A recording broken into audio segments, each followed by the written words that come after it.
high and low, hot and cold. I looked everywhere for what I need. But now I know,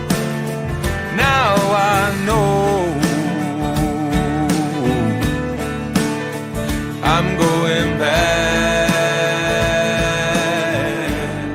to loving me. Hello and good evening. I'm Jennifer Elizabeth Masters, and I am live here tonight with Adam Gates, Mr. Naked Healthy. And tonight we are talking about feeling good, feeling healthy, and maybe even being so fit we are naked healthy. And as I said, my guest tonight is Adam Gates, also known as Mr. Naked Healthy. Adam is a former model, actor, and also a former alcoholic and addict. Meeting Arnold Schwarzenegger at the age of 6 thrust him into a fitness obsession and a lot of other things. Adam joined the swim team at age 5, and he swam until he was 14. And actually, he learned to swim before he was even 6 months old in a water babies class.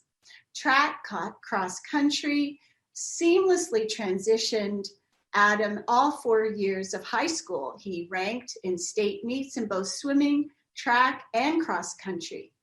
Adam Gates began a modeling career at the age of 19, and he refrained from drinking until he was 21. However, with champagne flowing freely, and when you drink a lot of champagne, you're frowing, right?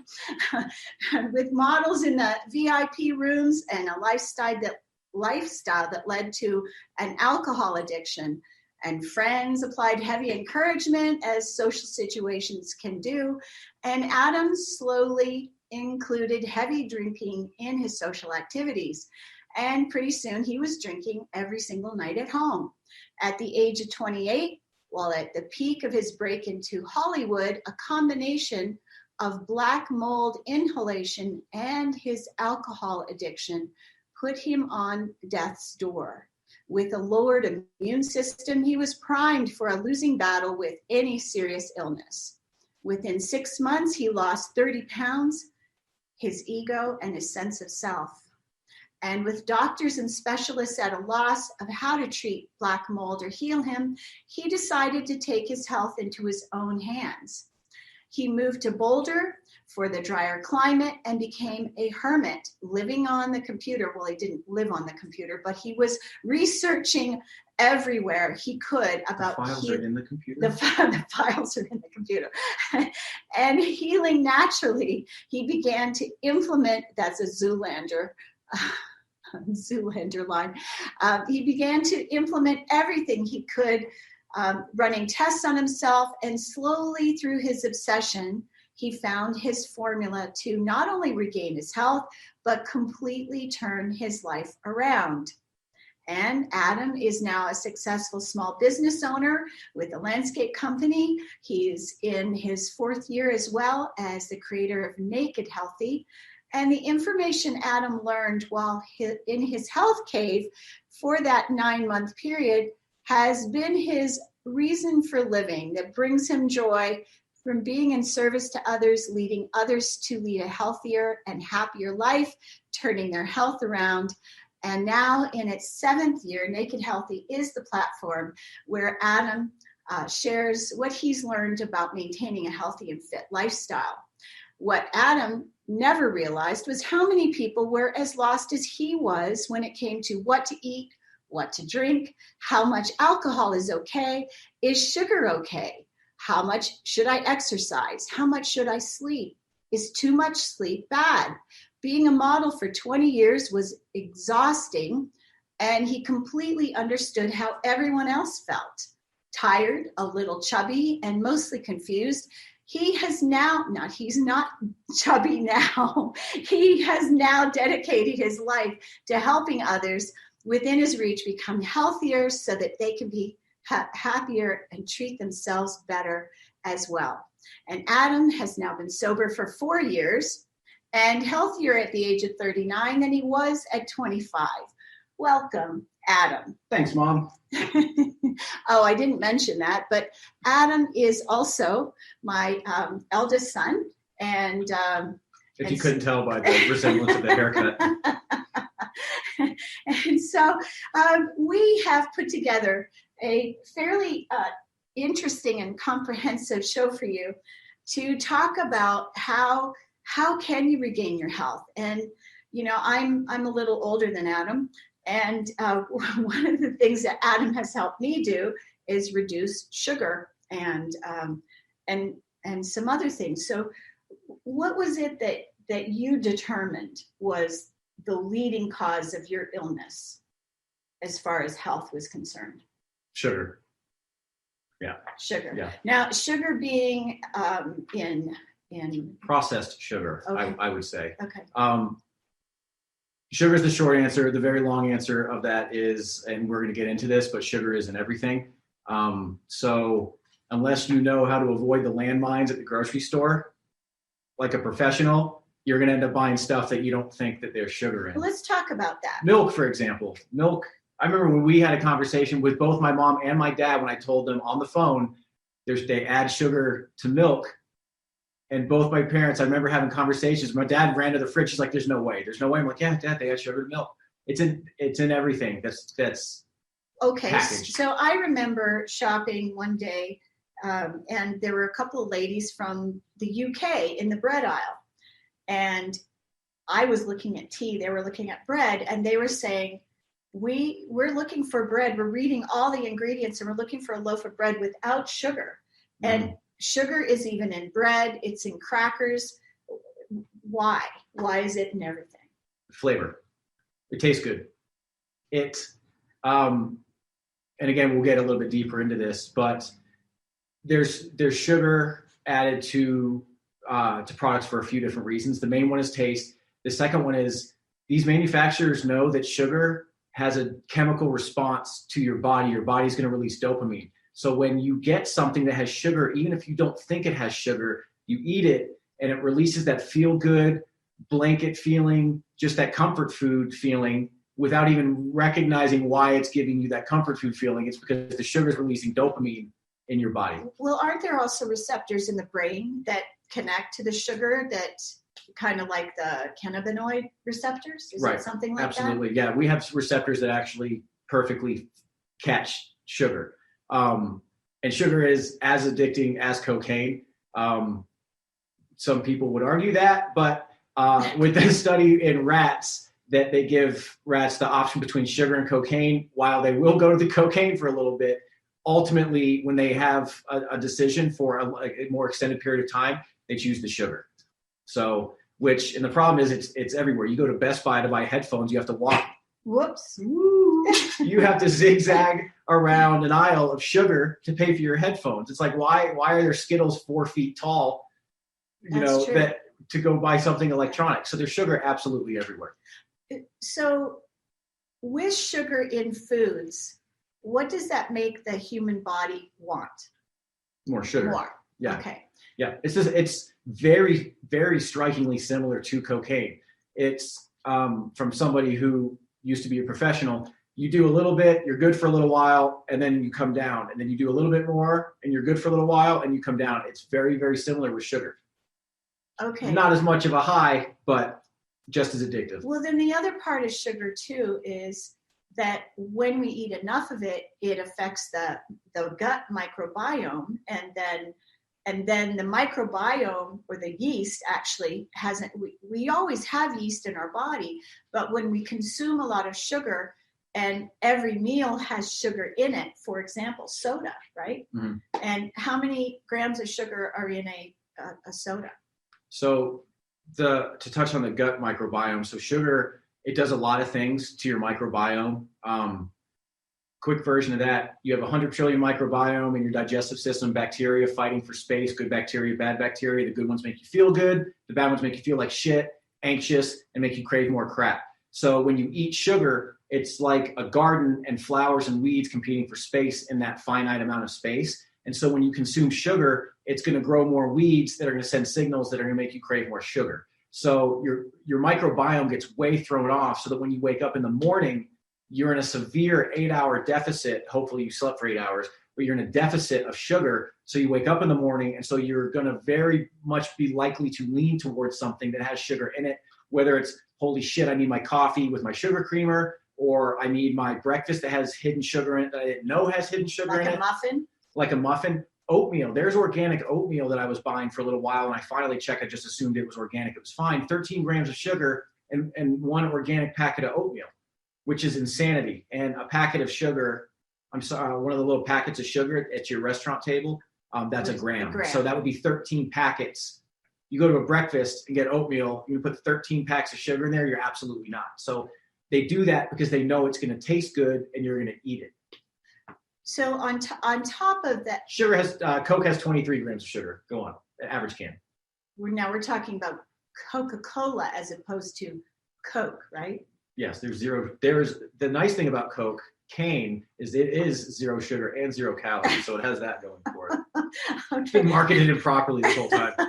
Okay, so let's just talk about Hello, feline. What does sugar do to the brain? So let's say yesterday I had a sugary cereal, boxed cereal. You know, we have to read the ingredients on the cereal. I haven't eaten packaged cereal in probably 20 years. Well, the average diet, you're going to get sugar in your average diet. It's whether it's you buy pasta sauce and you try to be healthy and make this real healthy meal, they add sugar to your pasta sauce. They add, you buy smoothies at the store trying to, I'm in a hurry, I'm going to buy smoothies. They're loaded with sugar. They add sugar to them. So what about bagels, Monster? Muffins, all day long, you're going to be ingesting sugar that you don't even recognize that you're ingesting sugar, which then is going to trigger. And then caffeine, like you just said, caffeine and sugar is going to spike you even higher. So you have your baseline of where you normally would be without food. And then you have where you would be eating just a normal food. It'll spike you up for a little bit, and you have a natural gradual drop. Sugar spikes you and then drops you really, really quickly. So that's why you feel tired. You need more. It's the same when you have a bunch of caffeine in the morning, especially Starbucks, because it's really high in caffeine.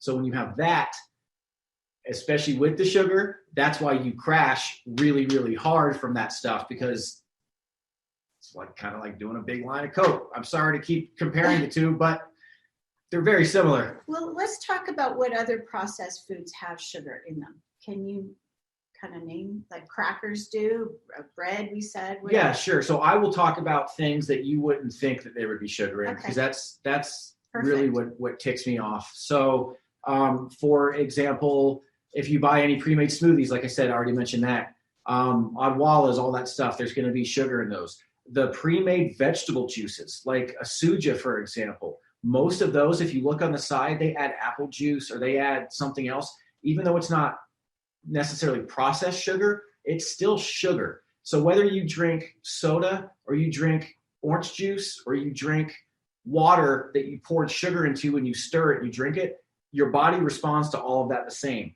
While the soda is going to have caramel color, which has its cancer-causing elements, and the orange juice says it has vitamins on the side of it, the vitamins that it has are not worth the sugar spike and the insulin resistance that you're slowly chugging yourself towards of the benefits. I've got a question for you.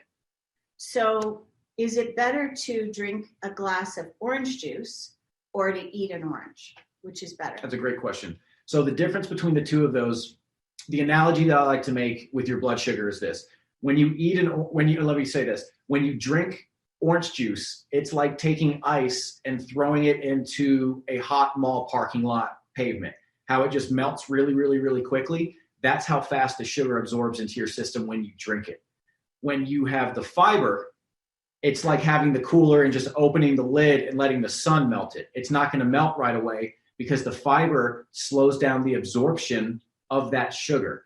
So that's the difference between drinking any fruit juice. I don't care what fruit juice you're drinking sugar. And what that's going to do is spike your blood sugar. Like I said, it's going to slowly work you over years towards insulin resistance and then diabetes over time.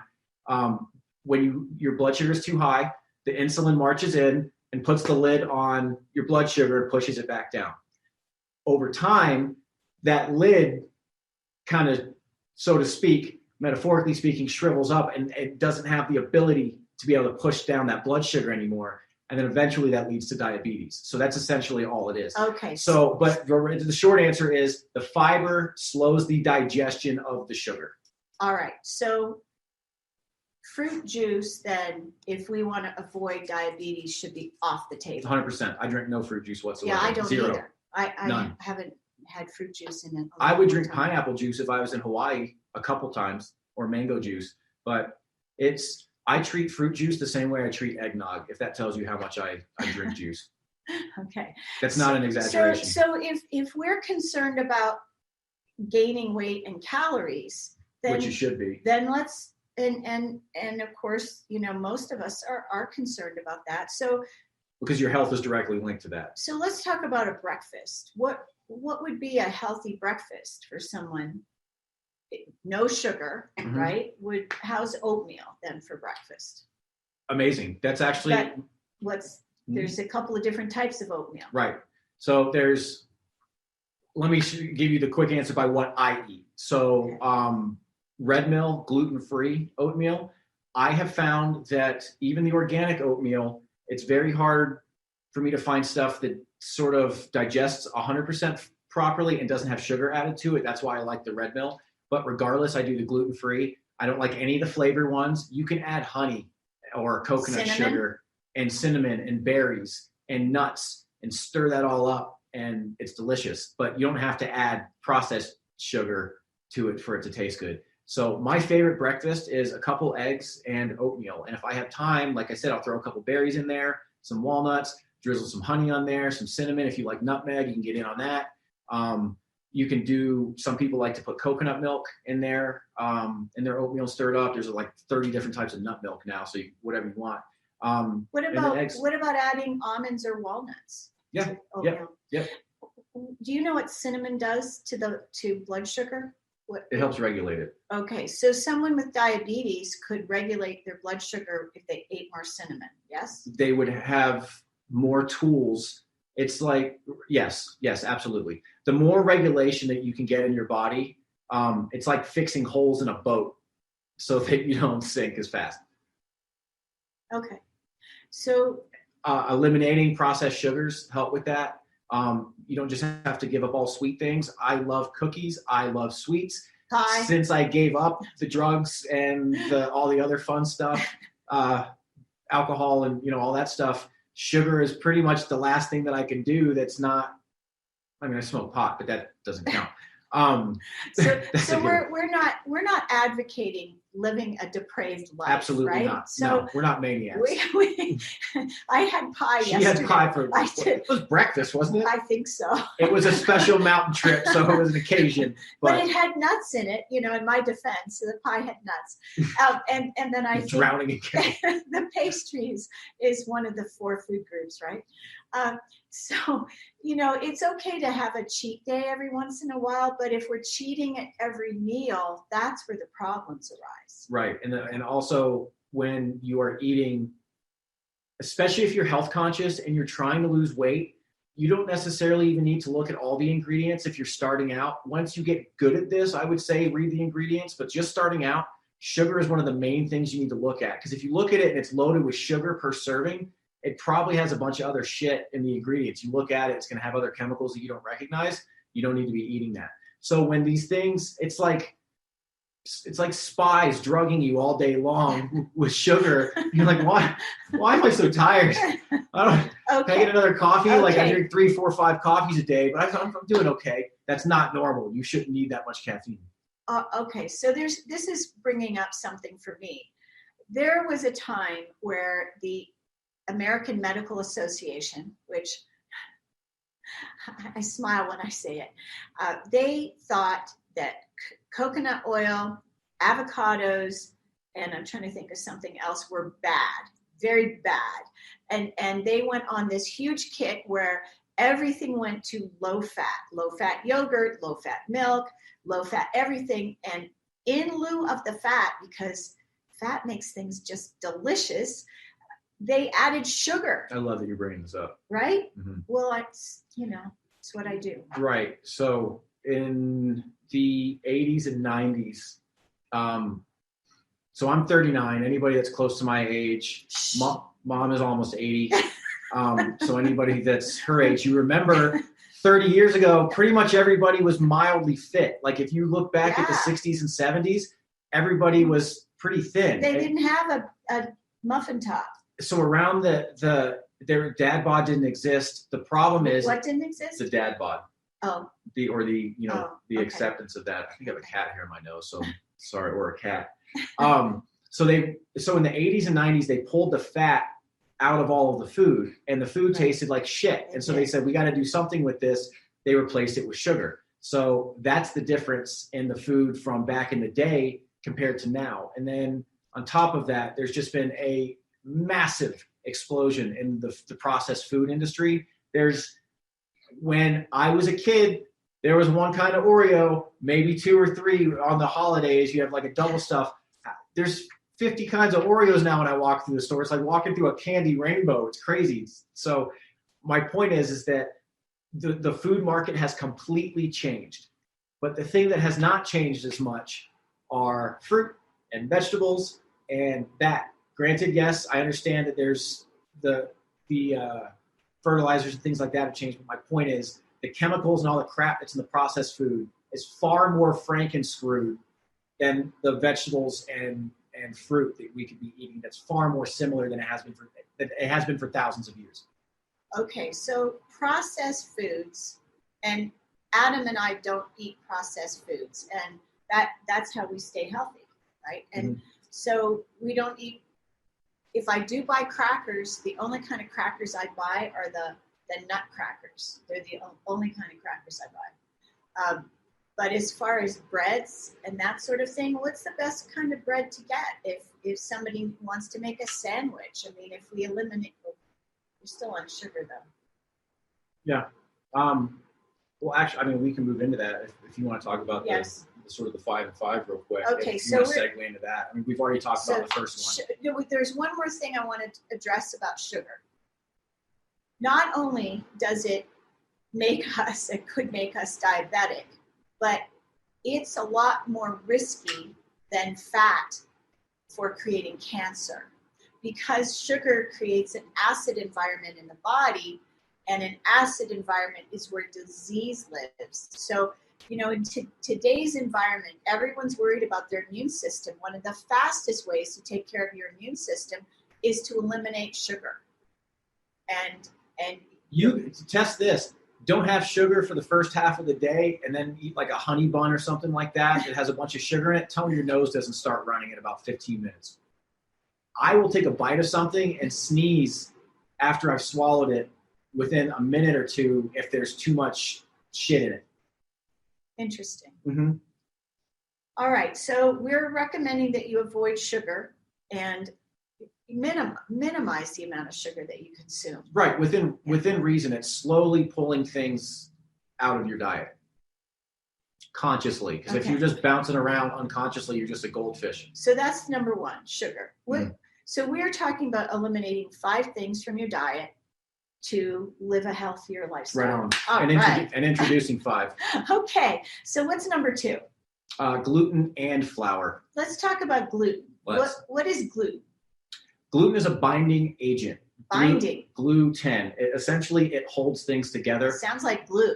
It does sound like glue. So the best way that you can think about this is somebody like throwing pizza in the air and stretching it out. That's essentially what a lot of gluten does. It's very, very sticky.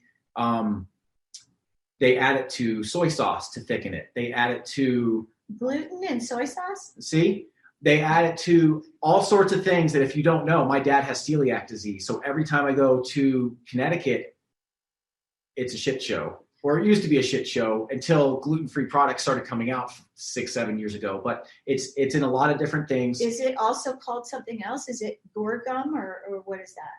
Is that something else? Gorgum? No. No, that's not. Okay. But I don't think so. But anyway, so gluten and it's usually it's a thickening agent. It's a thickening agent, exactly. It's a binding agent, it's a thickening agent. So what does a binding agent do to our intestines? Because let's talk about poop. It's my favorite subject. So how many times a day? I know Native Americans would eat and poop eat and poop. So if they had 3 meals a day, they would have 3 trips to the bathroom or wherever they were, the woods, I guess. So what does gluten do to the intestines? It will do one of 2 things. It will either constipate you or it will loosen your stools. So if you are going to the bathroom 3 times a week or less, you're constipated. And if you're constipated, think about it. You're eating food and it's just slowly, it's like Santa never taking his gifts out of his bag. That's not good. And if you have loose stool, then your body's not absorbing any nutrients. And now you're nutrient deficient and you're not near as healthy as you think you are. So you're eating a salad, but you're not absorbing a salad. So how could somebody tell if they're gluten intolerant? There's a few different ways. So what I like to do is called just basically, it's an elimination test. Pull gluten out of your diet for, if you can do a week, that's usually the best, a week to 2 weeks. I know 2 weeks is a lot for a lot of people, but if you can pull it out of your diet for, say, even 4 to 5 days, and then introduce it back into your diet, if you notice that you're sneezing, if you get stuffy, if your eyes get watery, if you eat it and all of a sudden it's like a nuke. Hiccups, maybe. If it feels like a nuke went off in your stomach, you have bloating, it makes you gassy, it makes you burpy.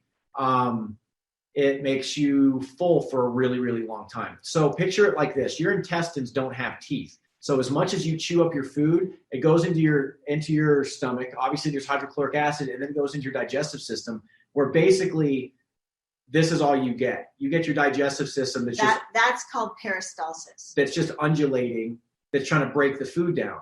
And it takes a long time to break glue down like this. So that's why it makes you constipated, or your body's just like, get this out of me, and it gives you loose stool and it flows out of you.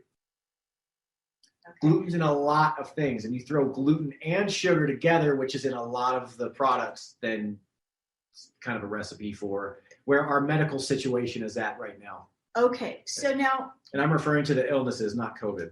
Okay, so wheat has been modified. It wasn't always this way. I mean, so many people are having problems with gluten intolerance that didn't used to have it, correct? Mm-hmm.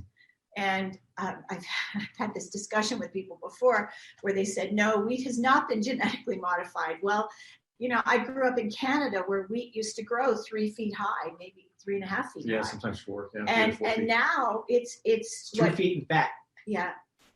So not only that, it's Roundup ready. It has Roundup. So what that means is it has been genetically modified to be able to be doused in Roundup spray that has been, they just got, I think it's in the billions. They lost a 2 or 3 or 4 billion with a B lawsuit a couple years ago. But so essentially they can spray the wheat, kill all the insects, the bugs, blah, blah, blah, all the stuff that you don't want on it. And the wheat just sits there loud and proud. And then we're digesting it. And then we put it in our body, and everyone's wondering why there's a celiac issue or a gluten intolerance going on. That's why. So Roundup is called glyphosate, and it actually is a neurotoxin.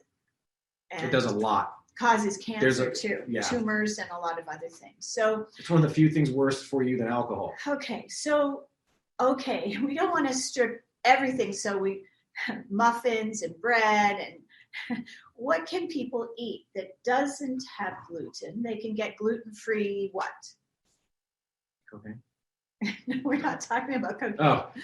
Oh, so you essentially real food, real whole food. You want to look at the side of things, and there's replacements for gluten. There's brown rice flour, there's coconut flour, there's almond flour, there's oat flour. So this doesn't mean, oh my God, I have to give up all these things. 10 years ago, life sucked if you tried to diet. Now it's really, really easy because there's brown rice pasta, there's quinoa pasta, there's artichoke pasta, there's bean pasta, there's all these different things. Lentil pasta. There's jumbo shrimp. So there's just all sorts of different varieties of things that you can get now that you weren't able to do before. So this isn't just take stuff out of your diet and just put a gun in your mouth for your taste buds for the rest of your life. It's completely the opposite. And I do want to say that the more that you strip out the bullshit from your diet, the cleaner your tongue will be, the more natural food tastes better. And what about sense of smell? So this is all relative. So I used to be a heavy smoker. It's very similar to smoking. after 2 or 3 or 4 days, you're like, oh, I can, that's what pollen smells like. I haven't smelled pollen in 7 years. How about that? That's pretty amazing. And then the next thing you know, fruit starts tasting better and salad starts tasting better. It's the same thing. You have all these chemicals. Your tongue is a sponge. You just have all this stuff that's stuck in there, especially if you have habits where you're consuming the same thing on a regular basis. It's just sitting in your tongue. So it's going to take a few days for things to start tasting better. I know that was a long cul-de-sac of an answer. There's another issue with sugar and flour and yeast. I want, because the two together, sugar and flour, can create candida. And so if you have brain fog, that could be from candida. And it was something that I suffered from for years. And it took quite a long time. I had to go on this. Remember when we did the Beverly Hills diet? It was awful because you couldn't eat sugar for 2 weeks. That's no fruit, no sugar of any kind for 2 weeks. I'm modeled for 20 years. I tried every diet you can possibly think of. That was the hardest. Many years of torture. That was hard, though, to give up sugar completely, like no fruit, no juice, and no sugar for 2 weeks. And additionally, that combination of the sugar and the carbohydrates, the gluten, the flour, especially the enriched bleached flour or the wheat flour or any of the cheap flours that the government subsidizes to just put in all the food. Non-organic is what he's talking about, right? Right. Any of that stuff, what's going to happen is when you eat it, that gut bacteria I talked about, when you eat it, your digestive system breaks it down, your gut bacteria eat it. It has that really, really sharp sugar spike, and you have that carbohydrates that also convert into sugars. So you have this massive sugar flux, which then creates anxiety. It's going to make you super anxious. You may even notice that you feel a little cracked out after you have sugar. You just feel a little like out of yourself. It feels like ants in your body, or that's from too much sugar. And the combination, like you said, is super addictive. It creates really bad bloating, all sorts of different issues in your body. And we haven't even talked about inflammation yet, which is the cause of most diseases. Let's talk about that. Sure. I think it's time. Sure. So inflammation in the body, what does that mean? It's so if let's say I have a great example. Okay, perfect. So say you fall, cut your knee, you get a scab on your knee, right? Your knee, after it bleeds and stops bleeding and whatnot, the next day you notice that it's red. That's inflamed. What happens is the white blood cells rush the area to heal it. And what happens is you have a normal flush of white blood cells and blood flowing through and everything like that. It scabs over and slowly it heals, and the inflammation slowly reduces over time after that wound is healed. What happens is that when we eat food like sugar, gluten, alcohol, all the crap, it creates inflammation somewhere within our body. It's usually within our digestive system that then gums too, though, right? It can set off all sorts of chain of events of cancers and different things. So basically it sets off a chain reaction of turning different genes. It's like flipping light switches on and off for different diseases of genes. So the type of gut bacteria that you grow dictates which genes in your body flip on, flip off. Think of like a Connect 4 thing, and you have the green dots and the red dots. It basically is like, bloop, you're on, bloop, you're off. That could be Parkinson's, that could be psoriasis, that could be eczema. There's all sorts of different things that will happen. People that develop a lot of skin issues, puffy skin. There's a wealth of things that can arthritis, rheumatoid arthritis, right? Right. Yeah. So real quick, I don't like to look at my notes much, but I'm just going to hit this list real quick of things that are linked to inflammation. Do you need my glasses? Heart disease, diabetes. That's the other thing. I'm 39 and I don't wear glasses, and that has a lot to do with diet. Heart disease, diabetes, high blood pressure, stroke, arthritis, asthma, eczema, Alzheimer's, dementia, Parkinson's, Crohn's. And the number one cause of inflammation is diet. Crohn's. And that's a really painful disease. IBS, Crohn's, colitis, essentially, intestines. Mm-hmm. And I heard this a few years ago that doctors were thinking and projecting that 80% of people, especially in the United States, would end up dying of bowel-related issues, that death begins in the colon. and related, of course, to the diet. How else? I mean, these types of issues, IBS didn't happen 20 or 30 years ago. Do you know what I want to bring up? So Cloris Leachman just passed away. And who else just passed away that was in their 90s? It was Cicely Tyson. They both died from natural causes. When is the last time that you heard of anybody dying from natural causes? Yeah. It is very, very uncommon. Right. It's either a heart attack, stroke or a heart attack, cancer, or a drug overdose or cancer. It's usually one of those four things. And they were old school. They lived to be old because they grew up when they were kids. They didn't have Oreos and Skittles and Snickers put in front of their face their entire life. Look at your grandmother. It was like my grandmother. My mother is currently 98. She'll be 99 this July. And, you know, my father always had a vegetable garden. And she grew up, you know, in Canada in poverty, and they didn't have a lot of meat. That's what I want to talk about too.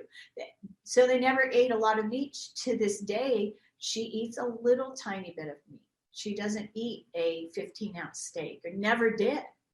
So it's mostly vegetables. So when my mother cooks a meal, she'll make potatoes. She loves potatoes, but she always has 3, 4, or 5 vegetables and a salad every single day. And all her desserts were homemade. Homemade desserts. Always. Yes. Nothing I from remember a box. There's always pies. And True. Homemade. Always homemade. Yeah. So one of the things that's really important is we talked about digestion and elimination. So eating an apple every single day gives you enzymes and fiber. There is some truth to this. An apple a day keeps the doctor away. So constipation can lead to all kinds of health problems, not to mention you feel like shit, right? Right, absolutely. And when you eat more plants, and so far we've talked about things to eliminate, but eating plants, and these can be cooked or put in smoothies or done in all sorts of different ways. So when I say eating fruits and vegetables, don't just think, oh, a pepper, that's boring. You don't think like that. When you think about eating meat, you don't think about a raw piece of chicken. You think about what the chicken looks like when it's done being prepared. So it's about mindset too.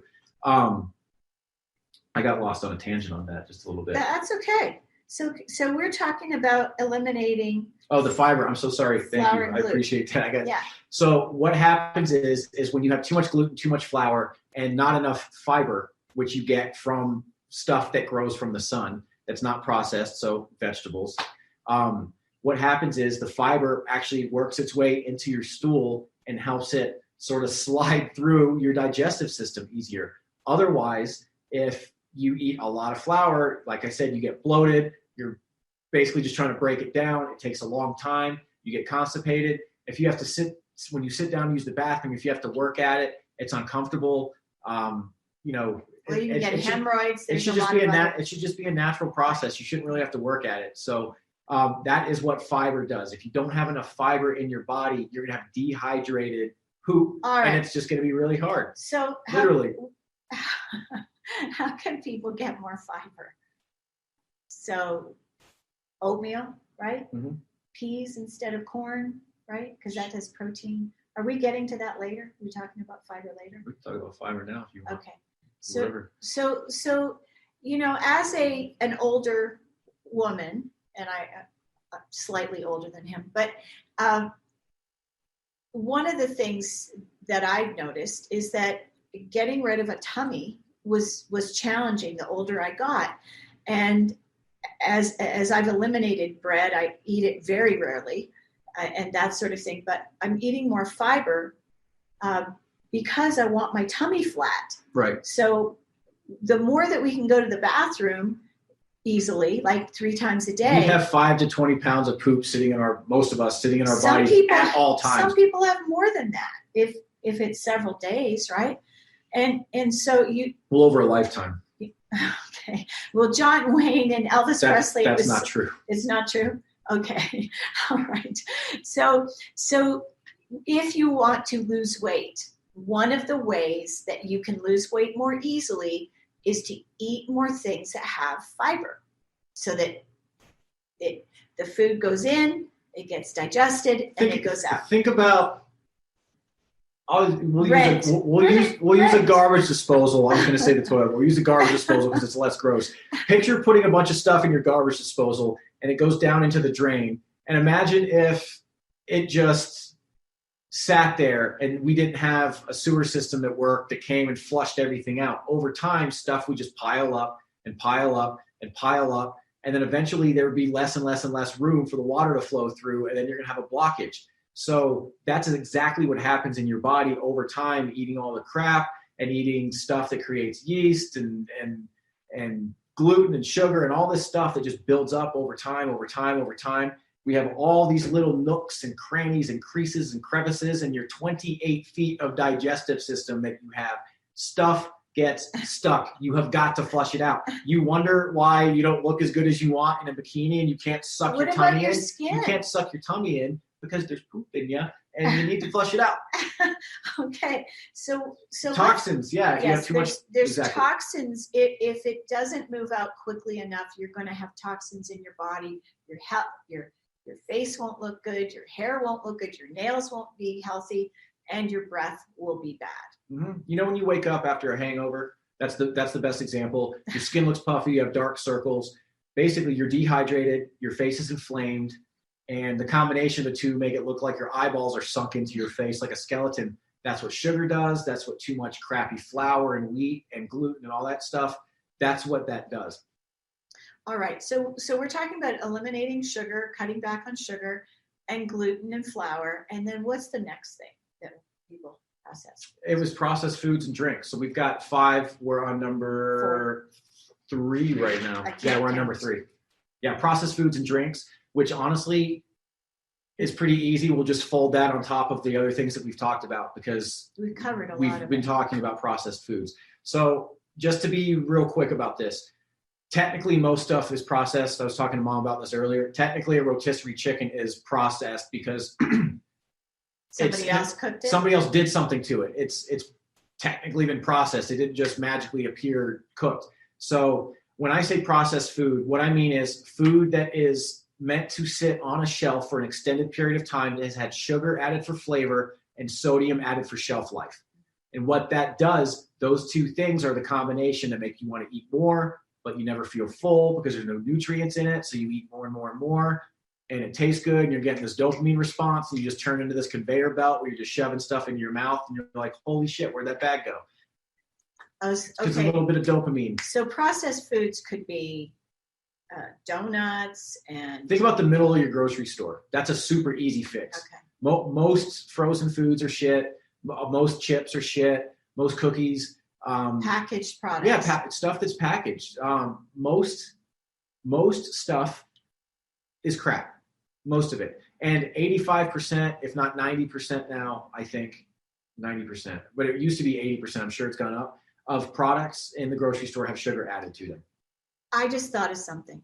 So I got a phone call today from friends in Rosamond where I used to live in the desert. And 4 of these people have COVID. And one of the things that we never heard anybody say is cut back on sugar, because sugar, every time we have sugar, it takes a hit. Our immune system takes a hit. And if you have sugar in the morning with your coffee, then your immune system takes a dive. If you have a soda with your lunch, your immune system takes a dive. Imagine your body is a castle, and every time you have sugar, you slowly lower the drawbridge. That's a good point. I like that analogy. Very good. All right, so we talked about processed foods, and I think we've beaten that dead horse, don't you think? Mm-hmm. Stinky. So then the next one is... Oh, my favorite.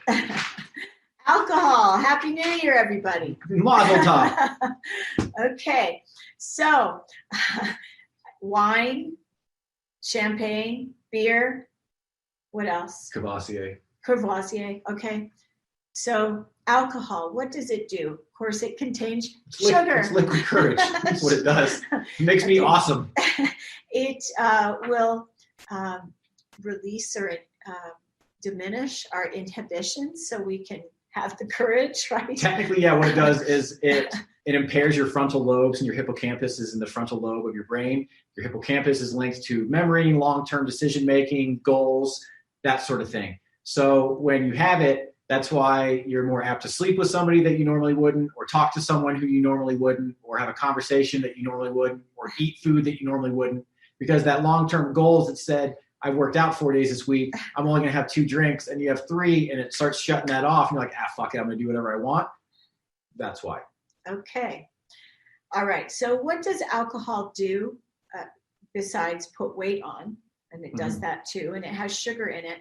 But there are other things that alcohol does. Right. So the first thing I want to talk about that I feel like is not mentioned enough is your liver. So your liver, picture your body. I'd like to use a lot of metaphors and analogies because I feel like it's easier to understand. Picture your body as a swimming pool, and your body that pool has one filter. Okay. That filter is your liver.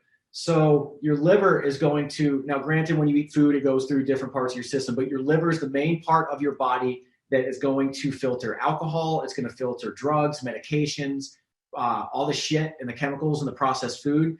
It's all going to go through your liver. What happens is that if you drink too much over time, it starts to create scarring in your liver.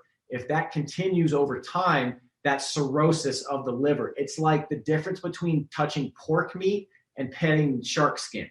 It is completely different. It looks like gray scar tissue on your liver. And then that filter in your swimming pool no longer is able to filter as much. So now every season, so to speak, it's fall, it's winter, it's spring, you're going to just have more and more stuff circulating in that pool that filter's not able to flush out. The liver also filters our emotions. So everything that we put in our mouth and every emotion we experience also is filtered by the liver. So if the liver isn't able to function properly, then we can get cancer. Well, right? More importantly than cancer, it makes you look like crap. Describe that. Most people care about their appearance more than cancer. That's what I mean by that. Okay. And I know that. So let's talk about cancer's too far out. That'll never happen. Okay, let's talk. My skin's immediate. I look like shit now. Let's talk about you get your psoriasis. Basically, you get the dirty water. Your skin is your largest organ, so everything just eventually. When I used to smoke cigarettes, my skin looked like crap. When I used to drink a lot of alcohol, my skin looked like crap. You get spots and dots. You know what I mean? If this is your lifestyle, your skin's not as tight as it looks. It's not as full of collagen as it should be. It doesn't bounce as much as it should. You get more wrinkles earlier than you maybe should. All those things. What were you told when you first started modeling as advice to you? I was told lots of things. Well, I remember this very well. Do not drink and do not smoke if yes. you want to stay looking good, healthy, and young. I did the opposite. However, how old were you when you decided that enough is enough? 29-ish. It was right around the time that I got sick with the black mold inhalation. Okay, so what? It was kind of a combination it was a perfect storm. Letting go of alcohol, like a lot of people use alcohol, like when you're dating. I mean, it's a social crutch. Right? More of you are nervous to go talk to people sober than you think that you are. That's true. Yeah, people go out. There has to be alcohol related to it. So when reducing alcohol is a conscious change in lifestyle, 100%, because like I said, when your hippocampus shuts down, you start having conversations with people about stuff that you literally don't give a shit about. Those people don't have as much in common with you as you think that they do. It's very surface level. You're just talking about crap. So if you were sober, you'd be having deeper, more meaningful conversations with people in a different environment. And the problem is that the people who are drinking would rather be drinking than being sober, having meaningful conversations. So that is the biggest social change out of all of these dietary things. It's easy to eat clean, even if your family doesn't eat as clean as you want and you want to start eating clean. But the drinking is really, really hard to do if you want to stay in the same social environment. Well, even families, right? There are certain families that you get together and you have a drink, you have champagne, whatever, when you get together. And so changing your habits you need an iron will actually to say no thank you. Right. And you're probably going to have some withdrawal symptoms that you're not expecting, because most of you are more addicted to alcohol than you think that you are, which is not a fun realization to happen to me. I said, I'm not going to drink tonight. And then I drank tonight. I said, well, I'm going to do that tomorrow, I guess. And then I drank that night. And then the third night I said, I'm not going to drink tonight. And I fucked that up too. So that was when I realized that, oh, I'm actually having alcohol withdrawals that I was not expecting, on top of eliminating friends and not going to the bars and not going to the clubs and all this stuff that went along with that. So it's a conscious decision, but I will say this, that if you eliminate sugar and you do the things that we're going to get to about what you need to implement, it's about feeling better naturally. Then you won't be chasing a chemical high to make yourself feel better. And so that's very, very, very important. It's like when you quit smoking, you feel like you're giving up part of your identity. Someone tells you should quit smoking. It's like, you can go screw yourself. This is my me time. This is when I take a break. This is when I go outside and no one can talk to me because I'm doing my thing. It's very similar to that. And when you quit smoking, you're like, oh my God, I didn't realize how much more time I would have, how much better I feel, how much my skin looks, stuff tastes better, you wake stuff up smells in the better. morning, you feel better, right? You don't feel like there's that yank on your neck of I'm trying to knock this glass over. That yank on your neck of that boss telling you it's time to smoke, it's time to smoke, it's time to smoke. So you start gaining control of your life.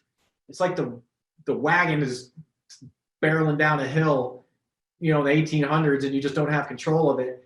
And the more you start taking this stuff out and start implementing better things, the smoother of a ride that you're going to start having. Well, your health is going to be better. You're going to start looking better. You'll be thinner. There's so many benefits that it's a domino effect of them fueling themselves. Whenever I help people with this, I never tell people eliminate alcohol on purpose. I say implement the things I tell them to implement, start feeling better. And with that self-confidence and that sort of nutrition high that you get, you're going to not necessarily need to have that drink, or you'll start drinking later, or you'll drink less, or you'll not drink as much each night. And then it starts to slowly start weaning itself down. And that's way easier than going through withdrawals of trying to quit something. Because alcohol is very hard. And I'm not saying you necessarily need to give up alcohol. That's completely up to you. But you need to reduce your alcohol drinking. Okay.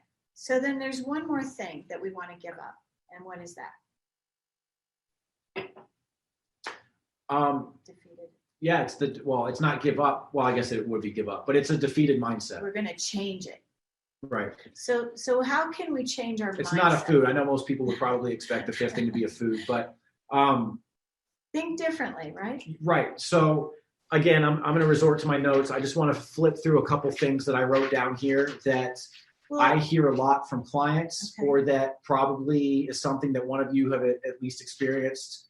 I named a couple things earlier from Mom. I'll do it next time. So you wake up in the morning and you say, well, I was planning on doing my healthy breakfast, but I'll do a healthy lunch. That's a defeated mindset. That's not that's not going to get you to where you're trying to get. You look at Instagram a lot and it gets subconsciously burnt into your brain that other people can do it. You can't. They have better genetics than I do.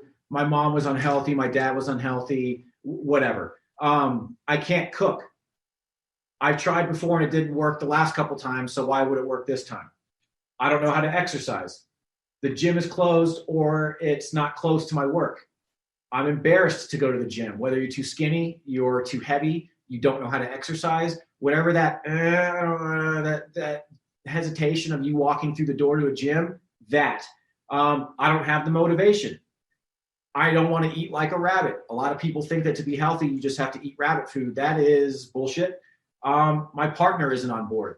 If you want to get healthy and your partner does not want to get healthy and they're making fun of you for eating a salad and poking at you and talking shit, you guys have more issues than just that. Unhealthy job environment, unhealthy office, you travel a lot or you work off-site. I talk to a lot of people that travel and they say, I live in and out of airports and this and that. I'm like, well, you don't literally live on a plane and live in an airport. When I travel, I have no shit 4 meals with me. I have a smoothie, a sandwich, chicken, rice, broccoli, and something else. and then a whole bunch of fruit, like fruit, nuts, and a bunch of other stuff. So every single time that a flight is delayed and parents are running around scrambling, trying to find stuff for their kids, I'm just sitting there, just munching on my just healthy food. I always bring food with me. You know, we talked about a lot of things, and we talked about fruit. One of the things that I like to have is berries, because it's a burst of flavor.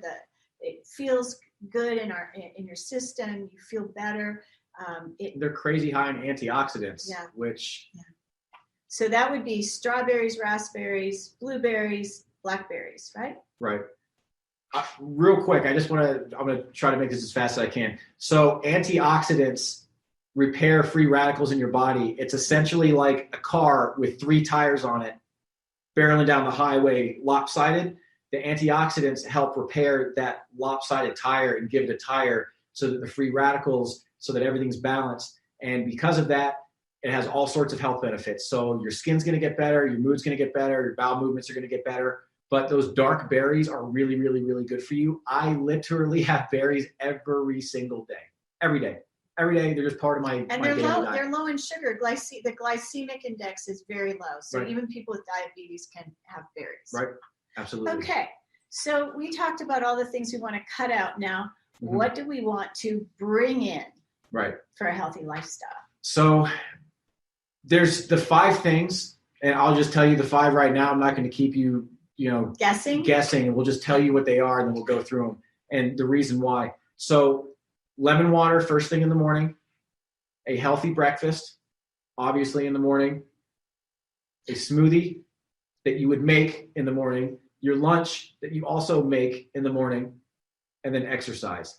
Those are the 5 things. Okay, so let's talk about the healthy breakfast. So healthy breakfast could be steel-cut oats or organic oatmeal that you make from scratch, not in a package, right? Add a little cinnamon. You could cut up apple and put it in there, just a little hint of Himalayan salt.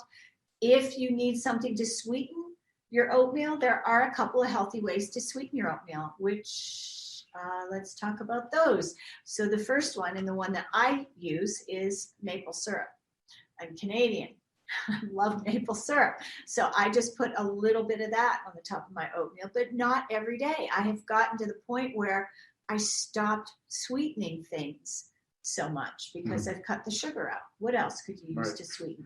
And also real quick, first of all, the reason for those 5 things are to get your day ramped up like Evel Knievel, and you just fly over all the horse shit. This is 10 o'clock. This is 11 o'clock. This is noon. This is 1. This is just you flying over all the crap. That's the time that you'd be pounding coffee, eating snack food at work. You scramble for lunch. Hey, we're going to Five Guys. Who wants burgers? You're like, screw it. What else am I going to eat? Yeah, fine. I'll take whatever. And how many calories in a burger? You're at the mercy of your day. And you're never going to get in shape when you're just at the mercy of your day. So the purpose of the lemon water, the breakfast, and all that stuff is to get you launching your metabolism going. It's to keep you from reaching for caffeine. It makes you feel good, so you get this nutrient bomb. The lemon water flushes out your digestive system, so all that junk and gunk we talked about in your digestive system with all the gluten, that will flush it out. It also flushes out your liver, which is that swimming pool that we talked about, so it helps clear that out. It will help clear your skin directly. So the lemon water gets you started. It helps empty your stomach. You wake up and you're like, oh, I'm not hungry in the morning. It's because you're stuffed. It's because you have crap in your stomach. That's why you're not hungry in the morning. So we're talking food prep. So I work from home, but I still prep because on some of my days, I have back-to-back clients and I only have maybe 10 minutes or 15 minutes to eat. So right, and it pulls you out mentally out of what you're doing. Right. So if you're planning on hustling your butt off into some creative zone for a few hours, and then you have to stop and think about food, that's why I like the smoothie, because you do lemon water, then you eat your breakfast in the morning, and then when you start to feel that little bit of a dip, boom, you just reach for something. You're like, I'm not really feeling like I need lunch, but I'm sort of hungry. You drink something. It's full of all sorts of healthy stuff. So let's talk about what kind of things you could throw in your smoothie.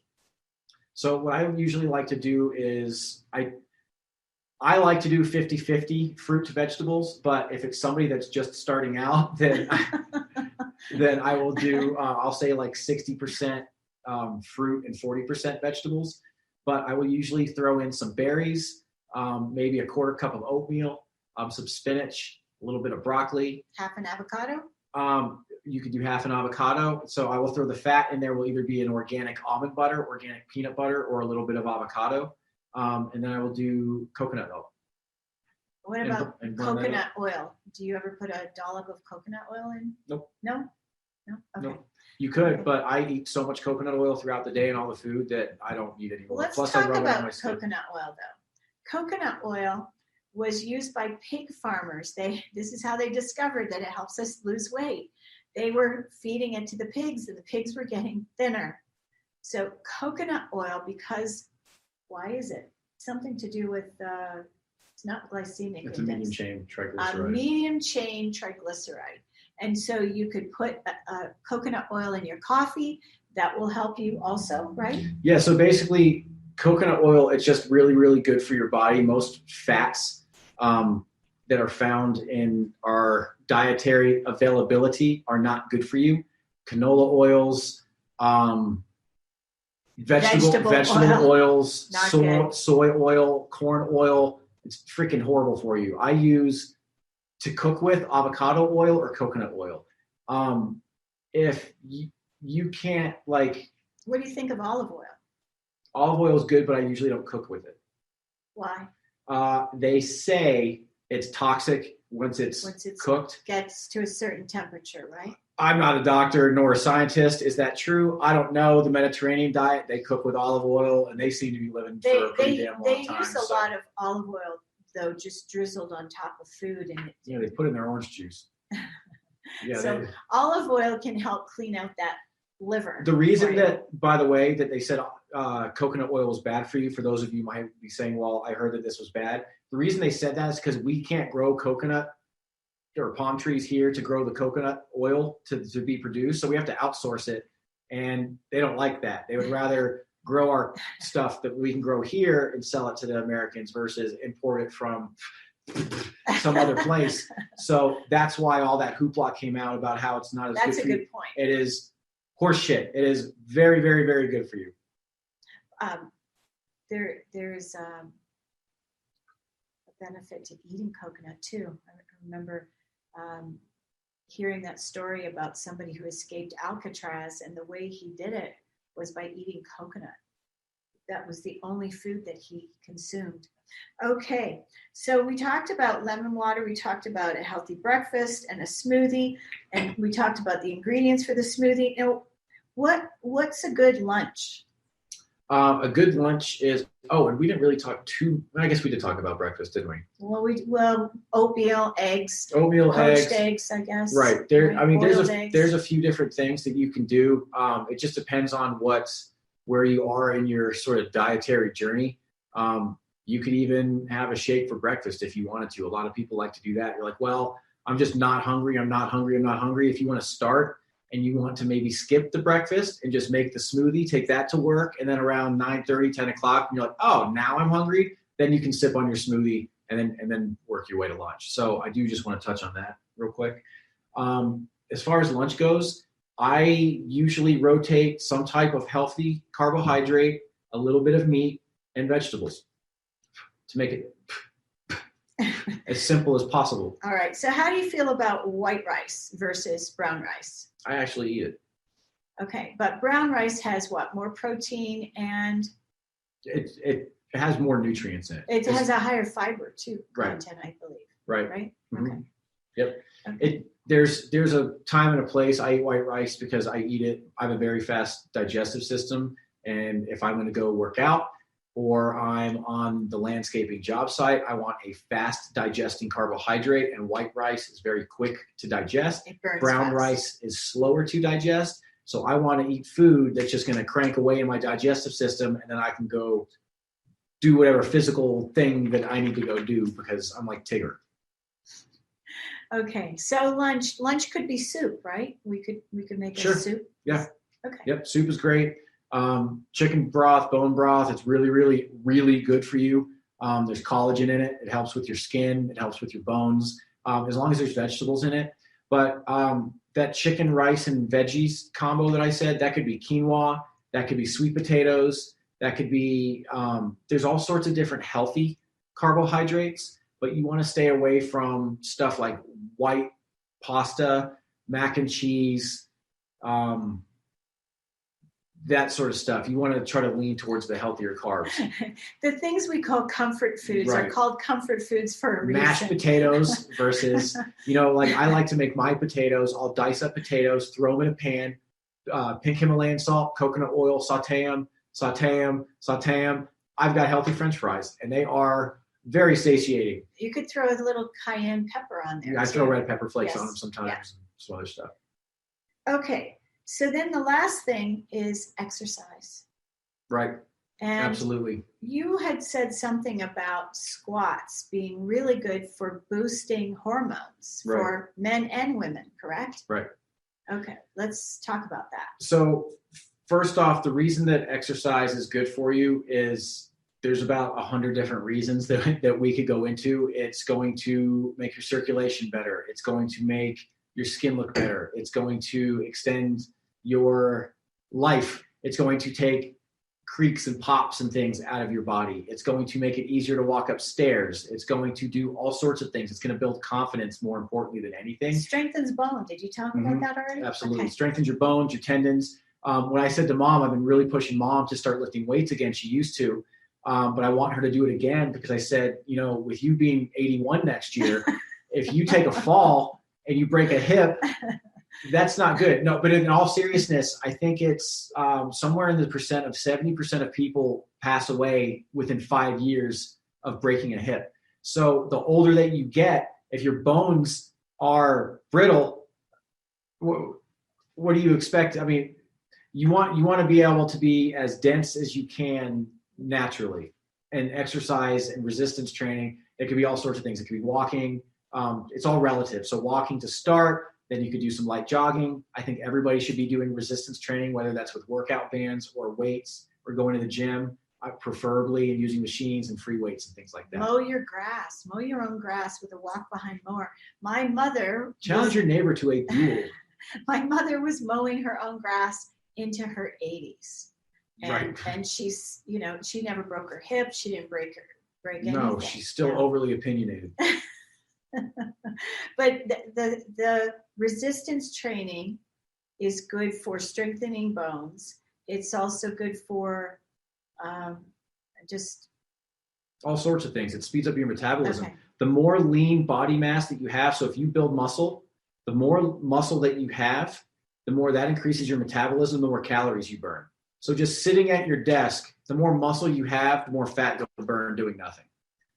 I like that idea. Also, when you lift weights, there is a fat burn for up to 24 hours versus doing cardio. I'm not saying don't do cardio. You should have a healthy combination of the two. But people that don't lift weights because they say, well, I just want to burn fat. How come all the sexy people lift weights and all the overweight people with red faces are on the ellipticals? So are you saying that you should limit the amount of time that you're on the treadmill or elliptical? 100%. Yes? Right. So how long do you think? Cardio 3 times a week, 30 minutes a day at most. That's plenty. You don't need to throw up. It just needs to be, you should be able to carry on a conversation with the person next to you. That's how hard it needs to be.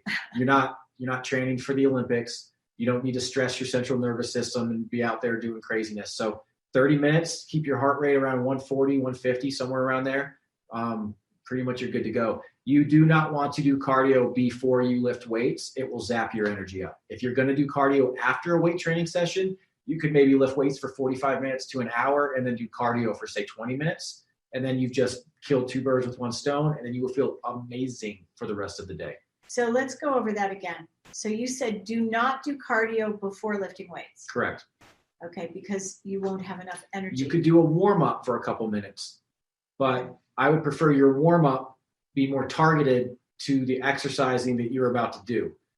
So if you're going to do chest that day, maybe go and do some like planks and do some light push-ups on your knees and some bands and try to loosen up your chest just a little bit. You don't want to do excessive stretching, but you want to just warm up the muscle. So if you do cardio as a warm-up, that's fine, but you don't want to do 30 minutes of your cardio session and then lift weights. You will be weaker. You won't get as much return on investment, so to speak, from your weightlifting. Okay, so now one of the things And you women will not get bulky. You right, will not. There's two things I want to address. One is some people are adverse to going to the gym and having to work out wearing a mask right now. So what can they do at home? There's lots of things that you can do. There's, first off, you could be doing cardio 3 times a week, 4 times a week, somewhere around there. The next thing would be buying some workout bands. Amazon would be a good place for that. There are, without going into all the exercises, you can YouTube at-home band exercises. Now, there's a plethora. I want to stop you for a second. Sure. You're not talking about a rock band.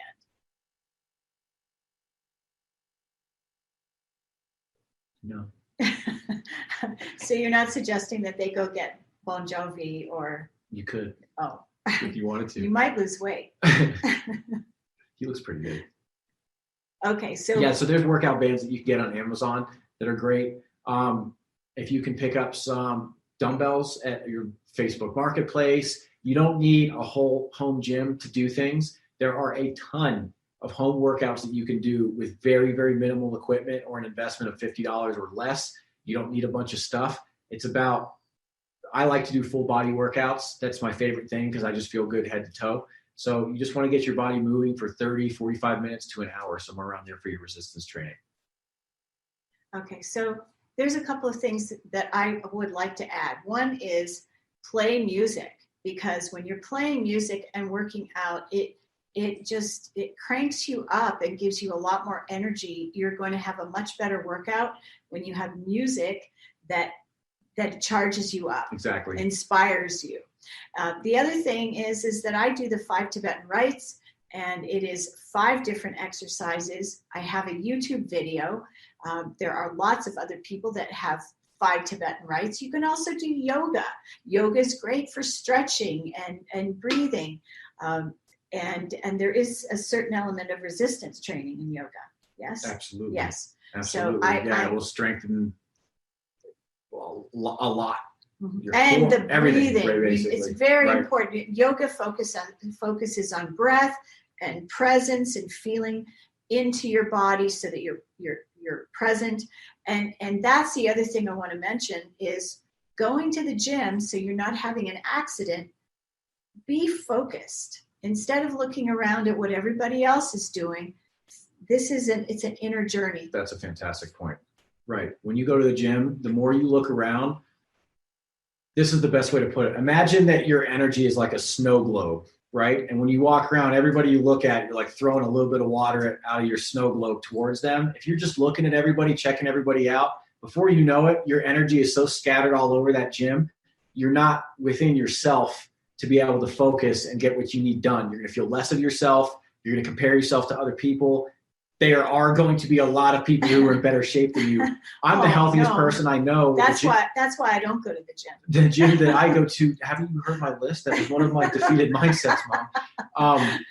If you're just looking around at everything, your energy is just going to lower and lower and lower. That's why if you just focus within yourself, be whoever you want to be. In my head, when I'm at the gym, I'm much fitter than how I look. You just don't know it. That's who I am in my head. I'm working towards a goal. I have in my head a vision of the body that I want, and I'm working towards that, and I'm working backwards from that. Rather than look at somebody and be like, well, he's stronger than me. What's the point of me being here? That when you go home, the other 23 hours of the day when you're by yourself, nobody at the gym matters. You matter. Your family matters. Your kids matter. Your parents matter. So all of that stuff, all of these things that you do that you think, well, it's just affecting me, it's bullshit. Because if you add a day or a week or a month or a year or a decade to your life, does that not affect anybody in your family? And the older you get, if you have kids or grandkids, do you want to just have all your parts rust and fall apart and not be able to play football with your kids or soccer or go to the beach? You're just like, no, I'll be in my scooter. Thanks. I'm fine. That's not the life that I want to live. So I just want to, I want to kind of go back over alcohol. Last call. Yeah, it deteriorates the bones. And I know someone who was an alcoholic for most of their life and then ended up with 2 knee replacements, It And- thins the bones. It contributes to osteoporosis. and is much It younger. leaches Younger bones. than me, but looks a lot older. So alcohol and cigarettes, these things will age you before your time. And our health is the greatest wealth that we have. If we don't have our health, we can't enjoy our family, our children, our grandchildren. How much money does Steve Jobs have? That's true. Yeah. So I'd like to go back over. Real quick, before you, I want to just touch on what you just said. I equate health to happiness evenly. As my health increases, my mood equally increases. So that's how you know that what you're doing is right or wrong. You have like a little metal detector in your body that's like beep, beep, beep, beep, beep, beep, beep, that tells you when you feel great and tells you when you feel not great. So, oh boy. We might have a light timbering over here in just a second. That light's not feeling great. So when your mood is good, you're feeling good, you're not worried about stuff, you're not stressed, you're not having weird armpit sweats and body odors and weird things. You're like, oh, that's not normal. That's your body telling you that something is off. If you're bloated, if you're gassy, if you're hiccupy, that's not normal. How should you feel? You should feel good and confident and nice and a little gassy, but not terribly gassy. That's why I don't go to the gym. So you will feel better, and you'll know that you feel better when you start implementing these things. That's how you know. It's not like, well, I'll feel better in a week or a month. You will feel better like that day. If you eliminate a little bit of crap and change it with a little bit of good stuff, you will feel better that day. You are getting more nutrients, more micronutrients. You're getting vitamins that you wouldn't have otherwise had. You're getting more hydration. You're getting more fiber. Your body will be very, very happy. So before we do, we're going to review the 5 things to eliminate Right. and the 5 things that we want you to add. How can people get in touch with you, Adam? Pony Express. And I have a Instagram, which is Naked Healthy by Adam Gates. And it's Naked Healthy _ Adam _ Gates. Yeah, there's no more underscore. So if you are following me on Instagram, I'm Gem Soul Sculptor, then you'll see Adam is one of my, what are you on? Friend. You're a friend. Okay. Yeah, my son is my friend. Okay. So you can reach Adam that way. I post a lot of food on there very regularly. I post my lemon waters, my vegetable juices, Videos, my smoothie recipes. How to do a lemon water. How to right? mindset, how to stay motivated. Okay. I'm really big on the psychology of this because I realize that that's the main reason that a lot of us just don't do things. It comes down to yes or no. Otherwise, we would all be really fit, right? So it just comes down to these blocks that we put up ourselves and lack of knowledge. So that's what I try to help you with. If you know why you should do something, you'll be more likely to do something than just, hey, don't eat ice cream. Well, why? Because there's fat in it. Any other reason? You got? No, just it'll make me fat because I can run and burn that fat off. I need more reasons than just that.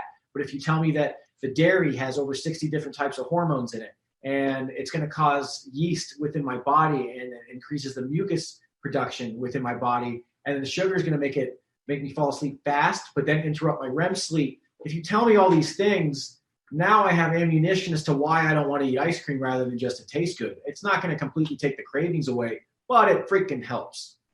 Yeah, that's one of the things that my ex-husband used to do every single night. Mm-hmm. And he died He's not at alive 52. anymore. So And he was a runner. ice cream is something that I have eliminated. I eat it once in a blue moon and only usually a very small amount. We talked about the 5 things to eliminate, starting with sugar. So you want to cut back on the amount of sugar that you're eating, and then flour and gluten. By the way, with sugar, I'm really good on coconut sugar, honey, and what did you say? Maple syrup. Your fingers are squeaking. Okay, so there's a couple of sugars that we want to consume, and that is